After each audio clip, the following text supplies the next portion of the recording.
แต่ยินเข้ามาแล้วก็มันอันนั้นเนาะโอ้มันกินเห็ดโอ้ยนี่มันคือเตาเด้อทุกคนเด้อโอ้เห็นครั้งแรกเลยนี่บุ้งไหมหนังควายหันแหละแซ่บตัวนี้แซ่บกว่าโอ้เป็นโอ้สดนี่ว่ะนี่เข้าไปเนาะเจ้าตัวนี้นะมันน่าจะออกไปก่อนนะครับน็อตกลายเป็นแมงผีเสื้อไปนะเอาเดี๋ยววุ่นไฟมากินเชี่ยวกลับไปบ้าน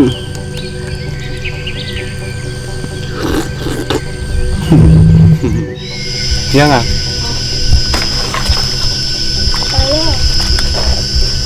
ตุกควง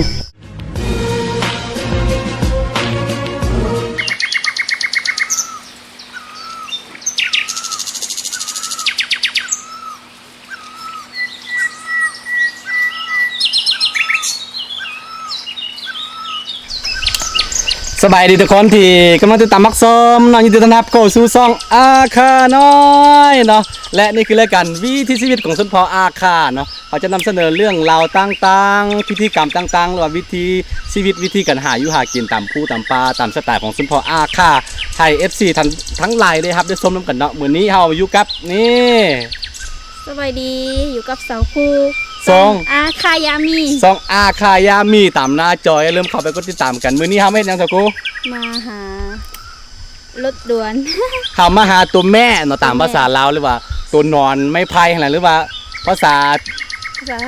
ไทยเอิ้นว่ารถด่วนบ่ตัวนั้นแหละทุกคนเนาะหน้าตานี่จะสิเป็นจังได๋นะค่อยทุกคนติดตามยาวๆไปบ่ฮู้ว่าฤดูนี้มันมีแล้วบ่มีแล้วแต่ว่ายังตัวน้อยๆอยู่นะบ่แน่ใจว่าถ้าตัวหน่อไม้ตัวที่ออกก่อนเนาะมันจะมีตัวแก่แล้วทุกคนคือสำหรับตัวนี้นะมันจะอยู่ตามหน่อไม้ที่ออกมาปีนี้เนาะโอเคไปกันหน่อไม้ไม้สั่งหลายชนิด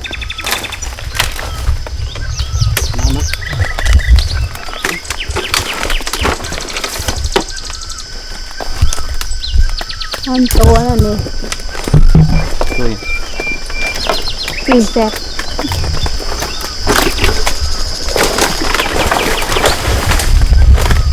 โอ้ยคือไหมอาตัวอะไรคือเพราะว่าไม่น่าเหยว่าจะเป็นโอ้ยเชื่อตัวหันมีอยู่แต่ว่ามันหู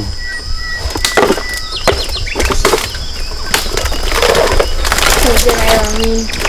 ฮะหูได้ว่าเบิ้งได้ว่ามันจะมีถ้าว่าตัวนี้ว่ามันตัวเดมันมีเนาะมันจะมีเป็นป้องสั้นๆแล้วก็เป็นหูไว้เนาะทุกคนเอาสิลองแกะตัวนี้เบิ่งกันหน่อไม้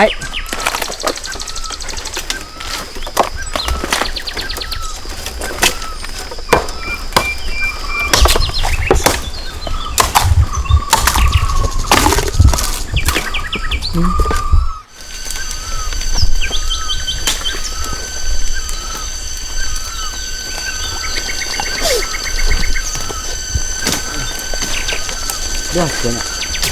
นี่หายเสียง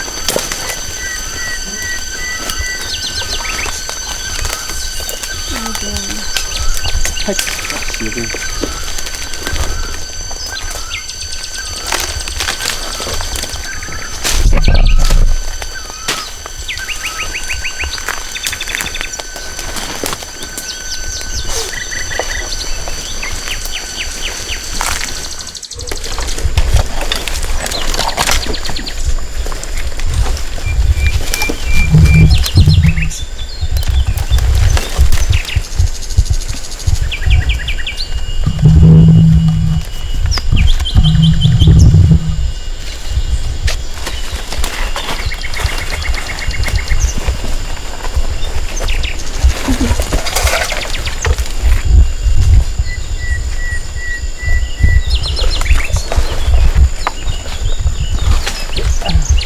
มากอย่างกู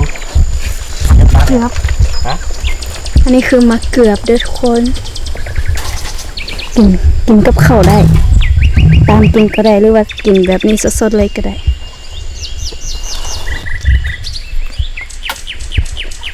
เอาอีก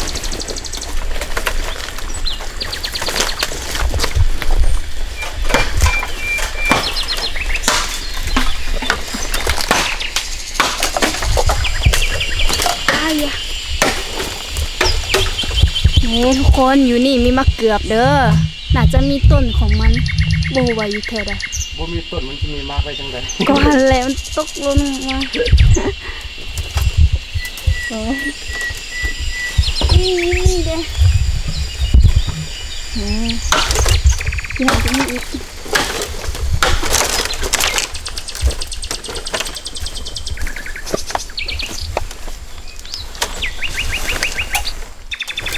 เฮายังบ่ได้ตัวรถด่วนหรือว่าตัวแม่หั่นจักปองเถื่อทุกคนกำลังตามหาอยู่ ตอนนี้ในระหว่างทางเที่ยวตามหา เก็บมะเกือบกินดิบๆได้เลยมา มาสิเนี่ย บ่ เอาสุดยอด ให้ถืออันบดอีกแล้ว กินดูได้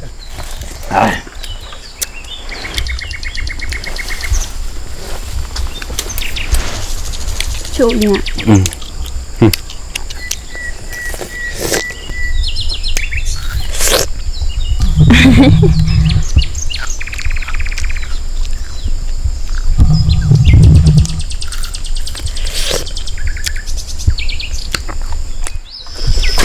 คน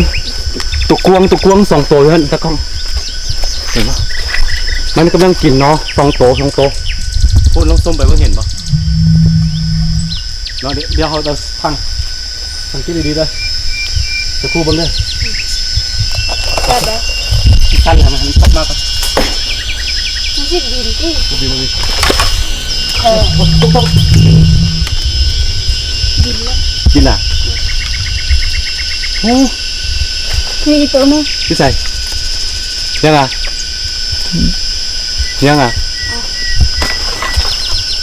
ไปแล้ว ตัวกวงทุกคน บินละมันมากินหน่อไม้มีพวกนี้มันแกะเบิ่งกัน โอ้ยพี่โจด้วย กัน ในไอ้ย้อนก็มีสองตัว พี่ใส่ พุ่น สูงอ่ะมีตัวกวงหลายอยู่น้องตัวกวงขึ้นบนไดฮะ เฮ้ยมีนี่ด้วย เอาขึ้นมาเลย อยู่บนน้อแหละ แต่ว่าอยู่บนได อุดด้วยเนี่ยเขาเหลือ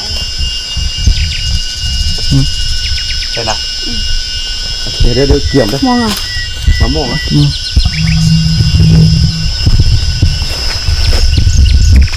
เอาดิมันบินใส่ ตกไปเซลล์แหละค่ะ ฮะ ที่มันตกเนี่ยมันบินใช่ไหม ตัวคนไหน ไม่รู้เลยลูก เอาลงบุกเบิ้งละหัน มั่วหรอมันก็ข้ามสิ ลงบุกเบิ้งไอ้บุกเบิ้ง เพิ่งแต่ว่ามันตกมาเนี่ย แต่ยินเสียงมันตกมาอยู่ทุกเมื่อนะ อู้นอเก็บนอไปกินบ่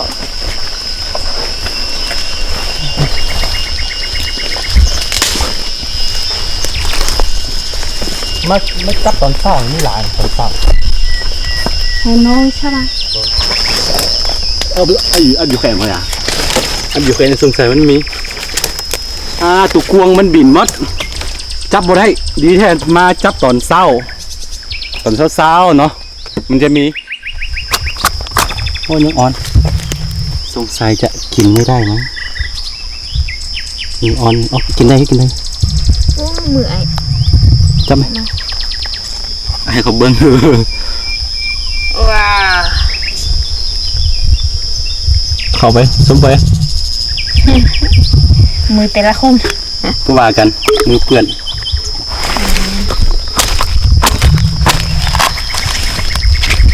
นี่อันนี้อย่างคนละอันนี้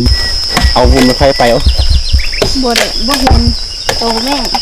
บ่เห็นตัวแม่แล้วว่าตัวรถด่วนแต่ว่าเขาสิเอาวุ้นมาใครไปกิน อ้อย มีมันยังเขาสิเอาไปนี่โอ้ นี่บ่ ตะกล้องมาทางนี้ นี่เรื่องอะไรนี่ ตะกล้องมาทางนี้โอ้เป็น ใช่เบิ่ง อเจียยกขึ้นยังอ่ะก็ไม่แซ่บแล้วอันนี้มัน สู้เข้าไปแล้วกล้องเฮ้เอาตรงไหมกันนะไอเอาไม้ก่อนนะ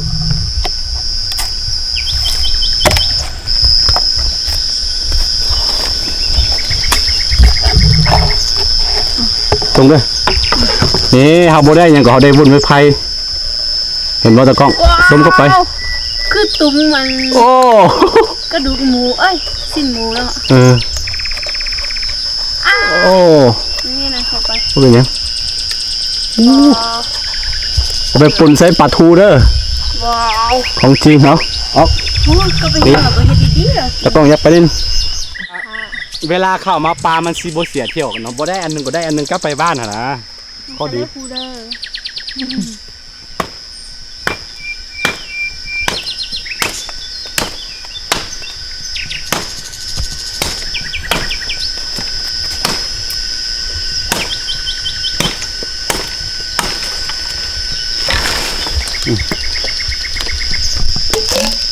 ออกเลยโอ้ยนี่ที่ละลายนะตามเบอร์บ่มีตัวนี้นะบ่มีทำมันสิ มีแต่บนเดียว โอ้สดตัวนึงเอาตรงไหม เอาเขียออกก่อน โอ้แบบเป็นโอ้สดนี่ว่าโอ้ฮัลโหลรสชาติตัวนี้ต้องบอกว่าสุดยอดเลยเนาะเห็นบ่ แซ่บเธอนี่แซ่บแต่อันเธอแล้วมันสมนิดนึง แกะออกของตัวรถด่วนเฮ้ยบ่มีแล้วตัดไปเลยลักษณะของมันถ้ามีรถด่วนหรือว่าตัวแม่เข้าไปมันก็จะเป็นแบบนี้นี่เห็นบ่ตะกล้องนี่จะเป็นหูแบบนี้เลยเข้าไปเนาะเจ้าตัวนี้นะมันน่าจะออกไปก่อนนะกำหนดกลายเป็นแมงผีเสื้อไปนะ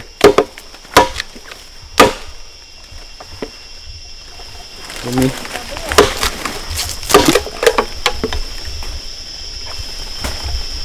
ไม่มี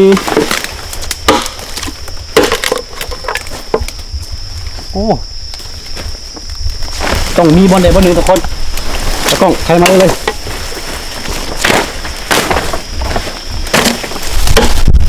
ฉัน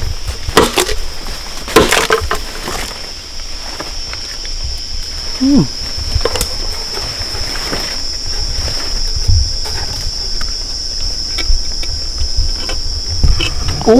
นี่วุ่นไม่ไพ่นี่แหละของแท้น่ะตัวที่แข็งที่สุดแล้วตัวนี้เนี่ยตะกล้องซูมเบิ้ง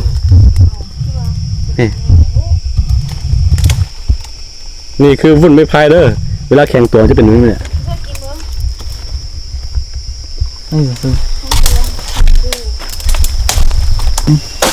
นี่ทุกคนอันนี้คือวุ้นไม้ไผ่ตัวที่แข็งที่สุดเนาะแล้วก็รสชาติมันคือหนังควายที่เราอัน ที่เราอันปิ้งแล้วเราก็กินน่ะทุกคนแซ่บมันแบบมันมีรสชาติแต่ว่ามันคือหนังควายหั่นนะเราย่ำแล้วก็แบบคือหนังควายหั่นแหละแซ่บตัวนี้แซ่บกว่า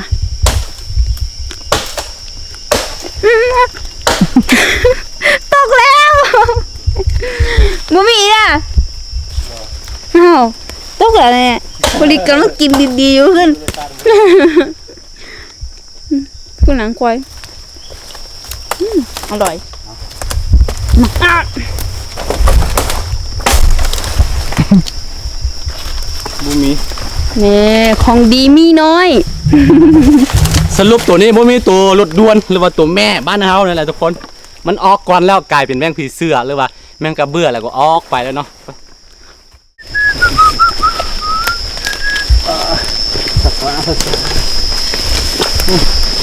เส้นทางค่อนข้างสั่นทุกคนลงดอยแบบนี้แหละ โอ้มียังแหละ เนี่ย นี่ ตัวเต่าให้ตะกวนมัน ตัวเต่า ตัวเต่า เต่า นี่ใส่หัวมันดู ตัวเตามันคือตัวเตานี่ทุกคน มันคือเตาเหลืองแล้วว่าเตาภูเขาบ้านเขาเอิ้นว่าเตาภูเขาเนาะ มันบกัดปะ ลองจับออกมาเบิ่ง มันบกัดอ่ะ บอกกาเต้ในเห็ดได้ยินเข้ามาแล้วก็มันอันนั้นเนาะโอ้มันกินเห็ดหัวเฉยนี่มันคือเตาเด้อทุกคนเด้อ โอ้เห็นครั้งแรกเลยนี่เบิ่งไหม เห็นครั้งแรก เบิ่งบูว่าเป็นตัวเป็นหยังก็ตัวเตาอะดิ บ่เคย มัน เฮ้ย หัวพี่นี่โอ้ นักไหนนัก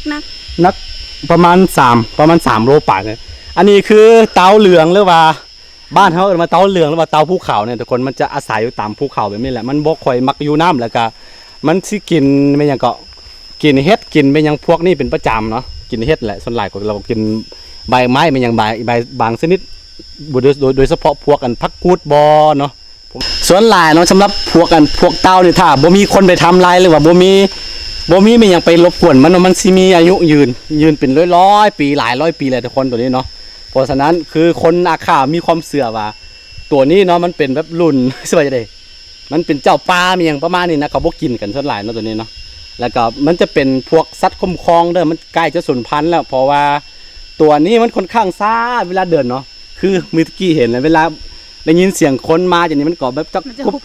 บเข้าเลยแล้วก็มันจะอยู่แบบนี้แล้วก็ค่อนข้างจับง่ายมันซ่าเนาะมันเสียงต่อกันสูญพันธุ์เด้อทุกคนเด้อเพราะฉะนั้นเนาะบ่ต้องไปรบกวนมันหลายพวกนี้นี่เห็นครั้งแรก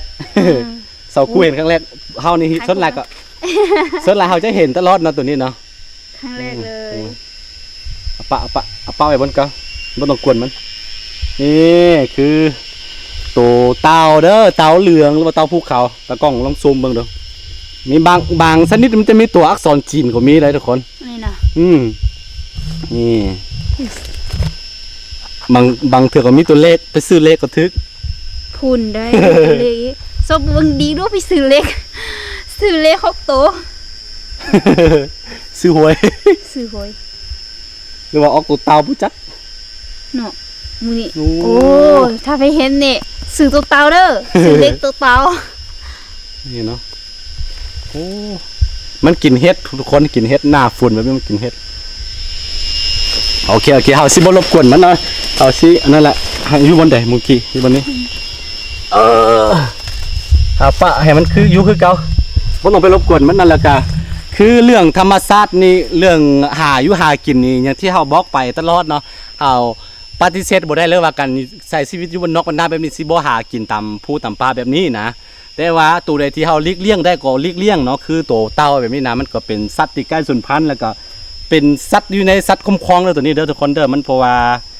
ซ่าอย่างที่เฮาบอกไปเนาะบ่ต้องไปกินมันเนาะแล้วก็ คันสิกินก็บ่กิน บ่กินส่วนแล้วอาคาบ่กินกันเนาะ โอเค มัน ไป แข็งๆไว้ มันไปตาบใดที่เฮาบ่เบียดเบียนธรรมชาติเกินไปนะเฮาก็สามารถอยู่ร่วมกับแบบนี้แหละอยู่ร่วมกับธรรมชาติกับสัตว์แบบนี้ได้เด้อทุกคนตรงนี้โอ้ หลงทางละเอาสิไปหาตัววุ่นไม่พายมีอย่างต่อ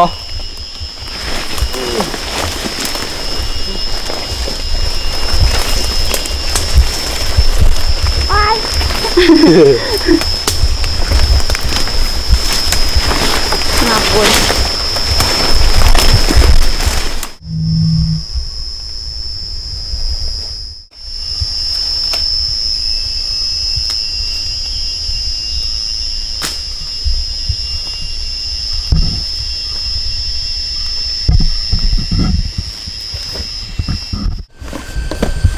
ทุกคนตอนนี้อาก็ออกมาพักผ่อนเนาะบ่ได้ตัวแม่บ่ได้ตัวแม่แต่ว่าเฮาได้นี่ บุญไม้ไผ่ บุญไม่พายเดี๋ยวเอาไปเฮ็ดกินเฮ็ดจังได๋เนาะ ก็อัดมัน อัดแม่จังนี้ ก็จะเหนียว เอ้า ถ้าได้บุญไม่พายมากินสิเอากลับไปบ้าน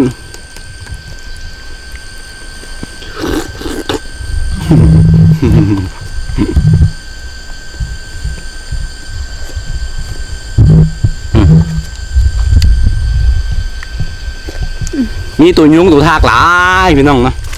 แต่ว่าโชคบ่ดีมันได้มื้อนี้เนาะแต่ว่าเฮาก็ได้บุญไว้ไผกลับไปแล้วก็สิ่งสำคัญคือมื้อนี้เสาคู่ได้เห็นตัวเต่า เห็นตัวเต่าครั้งแรก เห็นอยู่กับปลาจริง แม่น ๆจังๆเลย